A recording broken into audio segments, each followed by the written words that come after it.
찬송가 380장 부르시겠습니다. 찬송가 380장입니다.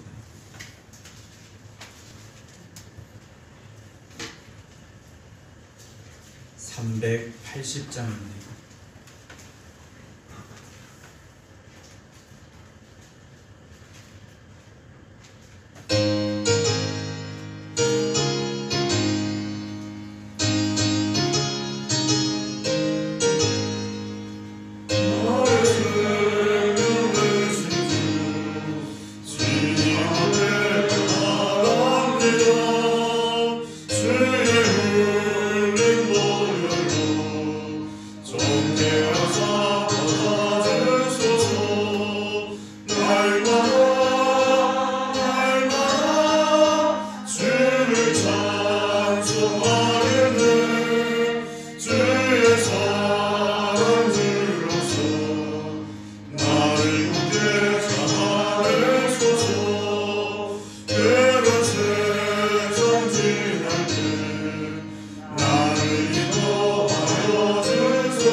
하나님께서 오늘 우리에게 주시는 말씀 누가복음 11장 29절부터 봅니다. 11장 29절부터 36절 말씀입니다. 29절부터 36절까지 봉독해 드립니다.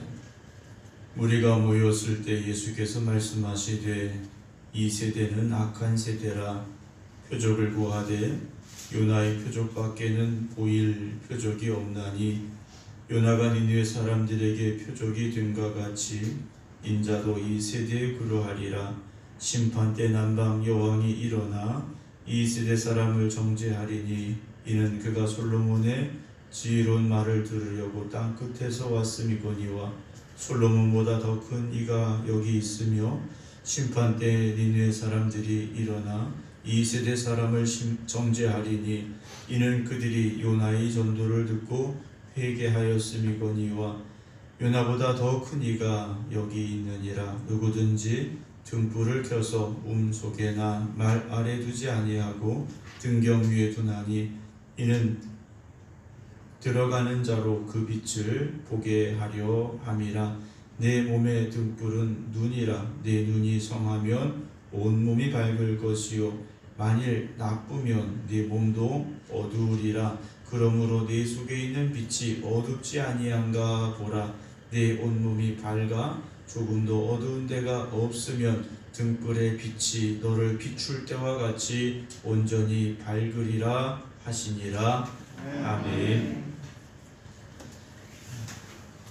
우리가 신앙생활을 한다는 것은 결국 하나님의 말씀을 붙잡고 그 말씀이 나의 삶의 중심이 되어지는 그런 삶을 살아갈 수 있어야 되고 또 그 말씀의 중심을 지켜갈 수 있어야 됩니다. 말씀에 근거하지 않고 말씀이 중심이 되지 못하면 우리는 우리에게 주어지는 그런 상황들이나 어떤 문제 앞에서 흔들릴 수밖에 없고요, 넘어질 수밖에 없습니다. 물 위에 떠있는 배들은 중심이 다 잡혀 있습니다. 배 밑에 중심이 있습니다. 그래서 거센 파도가 와도 흔들리긴 하지만 뒤집히거나 가라앉지 않습니다. 우리의 삶에도 말씀으로 중심이 딱 잡혀 있어야 됩니다. 내가 어떤 성도들을 보게 되면 믿음이 있는 것 같았는데 말씀의 중심을 잡지 못한 사람들이 있습니다. 말씀에 근거하지 못한 신앙이 있습니다. 이런 신앙은 언젠가는 흔들리게 되고요, 문제가 될 수밖에 없습니다. 오늘도 우리가 이 새벽 기도 시간에 기도만 하지 않고 말씀 듣는 이유가 무엇이겠습니까? 결국 말씀에 근거하는 신앙이 되어져야 되고, 그 말씀이 우리를 이끌어가게 하시는 그런 고백이 우리에게 있어야 하기 때문입니다. 오늘 이제 예수님께서 사람들이 모여 있을 때 한 가지 말씀을 하십니다. 무슨 말씀을 하시느냐? 이 세대는 악한 세대다라고 말씀하십니다. 이 세대는 악한 세대다. 예수님 당시에만 악했느냐? 세상은 계속 악하고 있습니다. 그 죄악이 가득해 있다라는 거죠. 지금도 마찬가지입니다. 그런데 주님께서 이 악한 세대에 무엇이라 말씀하십니까? 이들이 표적을 구하고 있다라고 말씀하십니다. 하나님의 아들이시라고 하신다면 하나님의 아들로서의 증거를 보여달라, 증명해달라 라는 말이겠죠. 그때 주님께서 나는 너희한테 보여줄게 요나의 표적밖에는 보일 표적이 없다라고 말씀하십니다. 요나가 하나님의 말씀을 듣고 도망쳤죠. 니느웨로 가라 그러셨는데 다시 들어가는 배를 타고 도망쳤습니다. 그때 하나님께서 풍랑을 일으키셨고 요나가 바닷속에 던져져 물고기 뱃속에서 사흘을 있었습니다.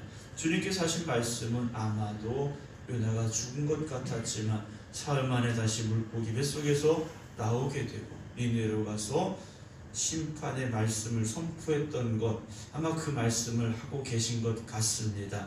주님도 마찬가지죠. 십자가의 죽음 이후에 사흘 만에 부활하시게 되고 부활하신 주님을 바라보면 그제서야 이분이 정말 하나님의 아들이셨구나 라는 것을 그들이 깨닫게 되겠다라는 아마 그런 말씀이실 겁니다. 그래서 30절에 요나가 니느웨 사람들에게 표적이 됨과 같이 인자도 이 세대에 그러하리라 말씀해주고 계시죠. 요나가 니느웨 사람들에게 표적이 됐듯이 주님께서 그렇게 우리에게 증명해 주실 것이다라는 거죠. 31절에 주님께서 계속 말씀을 이어가시면서 심판 때 주님 다시 오실 때지 않습니까? 주님 다시 오실 때 남방 여왕이 일어나 이 세대 사람을 정죄하리니 이는 그가 솔로몬의 지혜로운 말을 들으려고 땅끝에서 왔음이거니와 라고 말씀하십니다. 솔로몬 시대에 솔로몬의 지혜를 듣고자 왔던 이 남방의 여왕에 대한 말씀을 하시죠. 스바 여왕에 대한 말씀을 하시는데 지금 그 지혜로웠던 솔로몬보다 더 큰 이가 여기 계신데 사람들이요 지혜의 말을 들으려는 것이 아니라 생명의 말씀을 들으려는 것이 아니라 뭔가 더 새로운 표적이 어디에 있는가, 새로운 기적이 어디에 있는가, 여기에만 관심이 있더라는 것이죠. 32절에서 또 다른 말씀을 하십니다. 심판 때 니느웨 사람이 일어나 이 세대 사람을 정죄하리니 이는 그들이 요나의 전도를 듣고 회개하였음이거니와 라고 말씀하십니다. 그 악한 도시 니느웨죠. 하나님께서 심판하실 수밖에 없었던 그 도시가 요나가 전한 하나님의 심판의 경고를 듣고 이들이 어떻게 했습니까? 회개했더라는 거죠. 이들은 하나님의 심판의 경고를 듣자마자 회개했더라는 겁니다. 그런데 지금 예수님 당시 이들은 어땠느냐? 하나님의 아들 독생자 예수 그리스도가 이 땅에 오셔서 천국에 대한 말씀을 하고 계신데도 깨닫지 못하고 있다라는 거죠. 우린 어떨까요? 주님의 말씀을 우리가 받았습니다. 그리고 그 복음이 우리에게 증거되고 있습니다. 그럼 정말 우리는 천국에 대한 소망을 가지고 회개하고 변화되어서 살아가고 있는가 하는 것이죠. 여전히 땅의 것에 중심이 되어 있다면, 땅의 것이 더 중요한 삶을 살고 있다면 주님이 책망하시는 이 대상, 그 사람들이 바로 우리가 될 수밖에 없다라는 것이죠. 사랑하는 성도 여러분, 오늘도 우리는 우리에게 생명 주시고자 이 땅에 오신 주님의 말씀에 귀 기울여야 됩니다. 생명의 말씀을 주고자 이 땅에 오셨으니 우리가 그 말씀에 귀를 기울이고 회개함으로 생명으로 나아갈 수 있어야 된다라는 것이죠. 33절에 누구든지 등불을 켜서 속에나 말 아래 두지 아니한다 라고 말씀하십니다.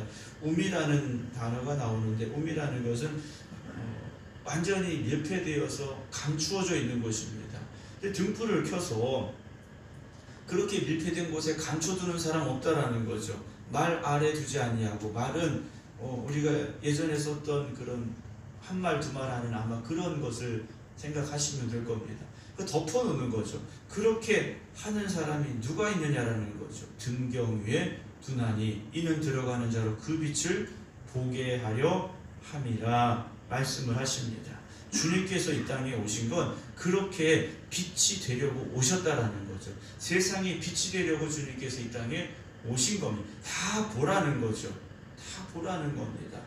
그런데 그 빛을 보면서도 깨닫지 못한다면, 그 빛을 보고서도 어둠이 물러가는 삶이 되지 않는다면 얼마나 주님께서 안타까우시겠습니까? 34절에 내 몸의 등불은 눈이다. 내 눈이 성하면 온몸이 밝을 것이요 만일 나쁘면 내 몸도 어두울 것이다 라고 말씀하십니다. 우리가 정말 참 빛으로 이 땅에 오신, 세상의 빛으로 오신 주님을 바라보고 우리가 그 빛 가운데 거하는 삶을 살아야 된다는 거죠. 그래서 우리가 빛의 자녀가 되어져야 되는 겁니다. 빛의 자녀가 되어져야 되는데 그 빛을 보면서도 어둠 속에 여전히 있다면 우리의 삶은 어둠의 일을 행할 수밖에 없다라는 거죠. 주님이 세상에 빛이 되려고 오셨고 우리에게 빛으로 임하셨는데 왜 우리가 여전히 어둠 속에 있는가라는 거죠. 35절 그러므로 네 속에 있는 빛이 어둡지 아니한가 보아라. 우리에게 경고하고 계십니다. 주님의 빛으로 인하여서 우리가 빛 가운데 거했는데 정작 우리의 마음이, 우리의 삶이 어둠 가운데 있는가 돌아보자라는 거죠. 그런데 우리가 육신의 눈을 생각해 보아도요, 적응이라는 걸 하게 되어 있습니다. 환한 데 있으면 환한 데 적응하고요, 어두운 데 가게 되면 어느 정도 적응을 해서 보여지게 된다는 거죠. 그때 우리가 착각하지 말아야 된다는 겁니다. 그 어둠 속에서 뭔가 좀 보여진다고, 그냥 길 걸어갈 만하다고 우리가 빛 가운데 있는 것처럼 착각하지 말아야 된다는 것이죠. 36절입니다. 네 온몸이 밝아 조금도 어두운 데가 없으면 등불의 빛이 너를 비출 때와 같이 온전히 밝으리라 하시죠. 이제 우리가 어떻게 됩니까? 우리가 세상의 빛이 되어져야 됩니다. 빛으로 오신 주님으로 인하여서 우리 안에 있는 어둠이 물러가게 되고 우리가 나가서 세상의 빛이 될 수 있어야 된다는 거죠. 성도들이 가는 곳마다 복음의 빛이 비추어져야 됩니다.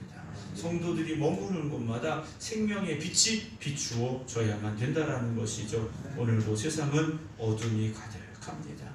이 어둠이 가득한 세상 속에, 죄악이 가득한 세상 속에 예수 그리스도의 십자가로 말미암아 구원받은 우리가 그 생명의 빛을 우리 안에 담고 세상에 나아가서 그 생명의 빛을 비출 수 있는 삶이 되시기 바랍니다.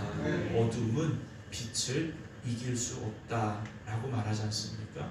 빛이 있는 곳에 어둠은 물러가게 돼 있습니다. 오늘 그 생명의 빛 되신 주님께서, 세상의 빛이 되신 주님께서 여러분들 안에 거하셔서 어둠의 세력들이 물러가게 되고 여러분들이 가는 곳마다 세상의 어둠이 물러가는 역사가 일어나게 되기를 주님의 이름으로 축원합니다. 기도하겠습니다. 이 어두운 세상에 죄악이 가득한 이곳에 주님께서 임하시사 세상에 빛이 되심으로 인하여서 어둠의 권세가 물러가고 생명의 빛이 비추어지는 그곳마다 구원의 역사가, 생명의 역사가 임하게 되었음을 우리가 보게 됩니다. 오늘도 이 어둠 가운데 깨어 기도드리는 성도들 심령마다 빛으로 오신 주님께서 임하시고 함께하여 주셔서 저들을 괴롭히고 저들을 짓누르고 있는 어둠의 세력들이 떠나가게 하여 주시옵시고 길과 진리와 생명이 되신 주님으로 인하여 기뻐하며 감사하며 찬양하며 살아가는 삶이 되게 하여 주시옵소서. 그래서 저들이 가는 곳마다 머무는 곳마다 빛의 역사가 나타나게 하여 주시옵소서. 생명의 역사가 일어나게 하여 주시옵소서. 회복되는 능력이 임하게 하여 주시옵소서. 그래서 오늘도 이 하루 빛으로 임하신 주님으로 인하여서 이 성전에 주님의 영광의 빛이 나타나게 하여 주시옵시고, 예배 드리고자 나오는 심령마다 어둠의 세력들이 물러가는 역사가 있게 하여 주시옵소서. 그래서 이 성전에 날마다 생명의 역사가 일어나게 하여 주시옵시고, 주님의 은혜가 강같이 흘러 넘쳐나는 귀한 제단 되게 하여 주시옵소서. 특별히 주님 앞에 간절히 기도드립니다. 이 새벽 깨어 기도드리는 성도들의 심령마다 주님께서 역사하여 주시어서 어둠의 세력들이 물러가게 하여 주시옵소서. 항상 기뻐하고 범사에 감사함으로 살아갈 수 있는 하나님의 복된 자녀들 되게 하여 주시옵소서. 이제는 우리 주 예수 그리스도의 은혜와 아버지 하나님의 무한하신 사랑하심과 성령님의 감동 강화 역사하심이 오늘도 세상의 빛으로 임하신 주님으로 인하여 내가 빛의 자녀가 되었습니다 고백하며 기도드리는 성도들 위해 이제부터 영원토록 함께 하시기를 간절히 축원하옵나이다. 아멘.